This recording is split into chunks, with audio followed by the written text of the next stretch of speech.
guys, welcome back to another video. Today's video is why a certain character deserves better. I haven't done one of these in a while and I thought I'd come back, because why not? Today I'm going to be talking about Renfield. Renfield is a character that is consistently treated like absolute garbage in every iteration that he is possibly in. His first appearance, if you count it, is the 1922 Nosferatu. He has a different name, same person.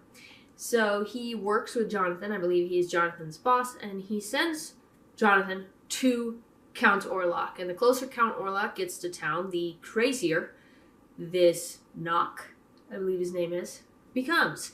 And he turns into the stereotypical crazy, lunatic servant to Count Orlok. Now, if we're going an official appearance, because I don't count Nosferatu as an official Dracula movie because it's a ripoff.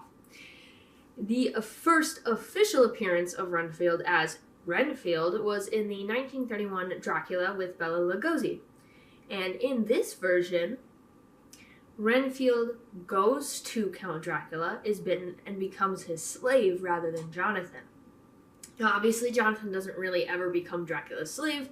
Renfield is usually always his slave, but this time, he's the one to go to Transylvania to do this deal.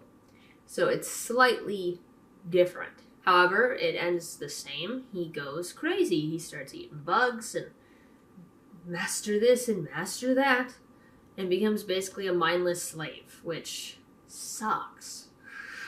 Renfield has showed up in film a dozen or so times, and every single time, it's the same. Sometimes he works with Jonathan. Sometimes he's Jonathan's boss. Sometimes he doesn't work with Jonathan at all. A lot of times when it comes to Renfield, they just start out with him being crazy already, and they don't show how he became this way.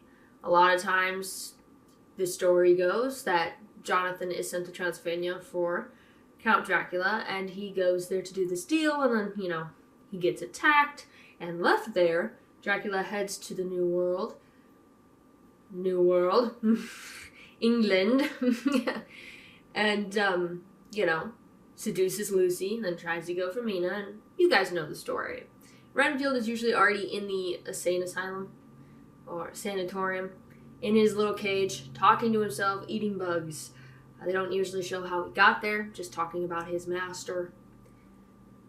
And he goes absolutely crazy. Now, every time he shows up, usually there is something wrong with him, mentally. Mostly Dracula's doing. He basically just unravels his mind and makes him go crazy. And depending on the version of Renfield you see, he, in the end, is murdered by Dracula. Or sometimes they just never show him again, so you don't really know what happened to him. Half the time he escapes his cell and starts attacking people, or goes to Dracula himself, which gets him caught. Gets Dracula caught as well, which usually ends in not good things for Renfield. Sometimes it's not even Dracula that kills him. Townspeople might do it as well. But the only version of Renfield that I know of, personally, that lived was the movie Renfield, where Nicolas Cage was Dracula, because Renfield was the main character and he was trying to fight against Dracula. And in the end, he does live. He kills Dracula and he wins. And he isn't as crazy as many of the other iterations of Renfield. He's actually more sane than them. Obviously, he still has to do a lot of the stuff that the other Renfields probably had to do that they just don't show. Dealing with bodies, getting them victims. We don't get a lot of backstory into Renfield until he's already crazy, so this version, you get a little bit more of who Renfield is as a person. Nicholas Hoult did a really good job and made Renfield less of just an insane slave, because that's usually what he's depicted as, is just some guy who's gone insane, who Dracula just, broke his mind. And in this, Dracula is very terrible to Renfield. He's done some really horrible things, and it's really hard on his brain to compute all the terrible things that he has had to do for this man. But in the end, he ends Dracula's life, and he lives, which a lot of the time doesn't happen. Either Renfield is killed, or he just doesn't see any of the action. They never show what happens to him after Dracula's dead. If he does live, does he go back to normal, or is he stuck like that? These are questions that I have. But his story is always just really a sad one. Other than the Nicolas Cage Dracula Renfield movie, Renfield is always just like a side note in a movie. He's never the main character. He's kind of just there. Half the time he has very few lines, and he's just like a part of the story. There have been many famous actors to play Renfield. He has been on screen many times. His first official appearance, in my opinion, was in 1931's Dracula, but then he didn't make another appearance until 1970 in the movie Count Dracula. And he had a very small part in that one, but I heard there was like some actor drama that might have caused the reason as to why he wasn't in that movie as much, but I don't know that for certain. But there was about a 41-year gap. No, 39-year gap between when he first appeared on screen until he appeared the second time. There was a lot of Universal Studios Dracula films, vampire-y films that they had made after 1931's Dracula. But obviously, that was in the same universe, and Renfield was already gone. So obviously, you can't really bring him back for those. But, like, Christopher Lee's Dracula, Renfield wasn't even there. Like, he wasn't even a part of the story at all, as far as I remember. They just didn't include him. Which, I guess is fine, but also, like, why not? They could have at least included him in the first one in 1958. But, you know, Christopher Lee is my man, so I can't really say anything because he's my favorite Dracula of all time, so he's perfect. But Renfield deserves to have a story where he gets a happy ending. Now, the most recent Renfield movie, he did get a happy ending. He killed his tormentors. He killed his tormentor and got to be his own person. So, hey, you know, he won. And that's like the first time that's ever happened. Now, obviously, there could be a version of Renfield where this has happened and I just don't know about it. And if you do have an example of that, comment down below because I'd like to watch that movie or that show or whatever. But 9 times out of 10, Renfield loses. Whether it's dying or just going mentally insane to a point where he thinks eating bugs is taking life and it's just the same thing as being a vampire.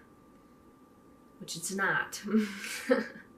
Renfield deserves to have that ending where if he doesn't end Dracula's life, he at least deserves, like, maybe the craziness to wear off and for him to go back to normalcy. You know, he is an example of when Dracula takes control of someone and breaks them to the point that they're just gone. There's nothing left of him anymore. All he is just whatever Dracula wants him to be. Now, there have been a few times where Renfield has fought back and he's helped the good guys, but that usually doesn't end well for him. Usually. So, you know, he deserves happiness.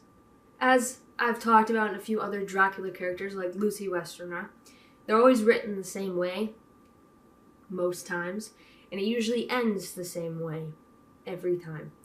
And I think there should be a Dracula movie where Lucy lives, whether it's as a human or a vampire. I think that would be kind of cool.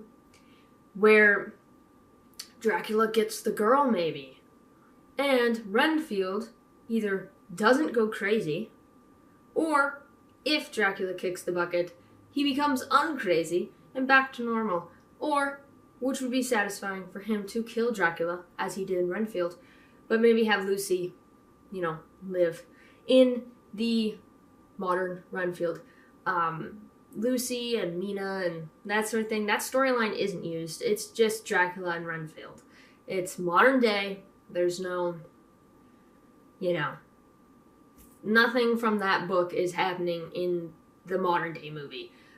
So you don't really get all of those pieces. But I feel like someone should make that movie. Just saying. Now, this video is a little short. I just kind of wanted to rant a little bit today, and hey, you know, I love to rant. As a fangirl, it's my favorite thing to do, where I just talk about something, and I'm like, ah! If you guys have any examples of Renfield fighting back and winning, comment down below. Obviously, I've seen a lot of Dracula movies, but I haven't seen every single one of them. Though I have seen way too many. So if you know of any movies where Renfield actually wins in some way, whether it's, you know, ending Dracula or, you know, just winning in one way or another, let me know. I hope you guys enjoyed this video. I'll be back again with another one on Wednesday. Alright guys, see you later.